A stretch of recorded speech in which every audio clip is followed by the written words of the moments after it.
3 वर्षीय चिमुकलीच्या अत्याचार आणि हत्या प्रकरणी मालेगावात आक्रोश। संतप्त आंदोलकांचा गेट तोडत कोर्टात शिरण्याचा प्रयत्न। जमावाला पांगवण्यासाठी पोलिसांकडून सौम्य लाठीचार्ज। चिमुकलीवरील अत्याचार आणि हत्या प्रकरणी आज मालेगावात कडकडीत बंद। अत्याचार प्रकरणाचा निषेध व्यक्त। 24 वर्षीय आरोपीला काल पोलीस कोठडीची शिक्षा सुनावली। महिला आयोगाच्या अध्यक्षा रुपाली चाकणकर यांनी घेतली मालेगावातील पीडित मुलीच्या कुटुंबियांची भेट। आरोपीला फाशीची शिक्षा व्हावी यासाठी पाठपुरावा करणार चाकणकरांची ग्वाही। मुंबई महापालिकेसाठी केलेल्या अंतर्गत सर्वेत भाजप 100हून अधिक जागा जिंकण्याचा अंदाज। ठाकरे काँग्रेसच्या काही जागांवरही भाजपचा विजय होत असल्याचा दावा। महायुतीत भाजपकडून सुमारे 150 जागांची मागणी होण्याची शक्यता।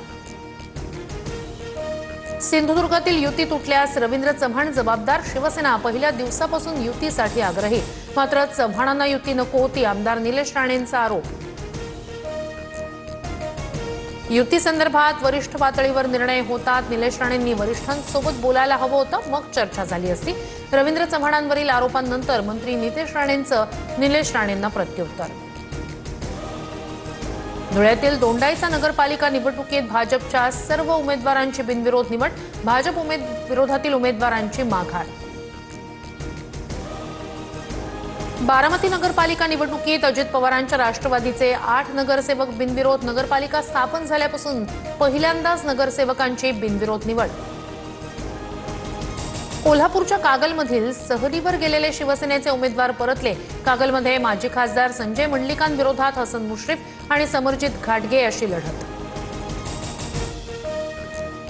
साताऱ्याच्या म्हसवडमधील श्री सिद्धनाथ आणि देवी जोगेश्वरी यात्रेचा रथोत्सव सोहळा। रथोत्सवासाठी मोठ्या संख्येने भाविकांची उपस्थिती। दुबईत एअर शो दरम्यान भारतीय बनावटीचं तेजस विमान कोसळलं। दुपारी 3:40 आल्याची माहिती। दुर्घटनेत पायलटचा मृत्यू।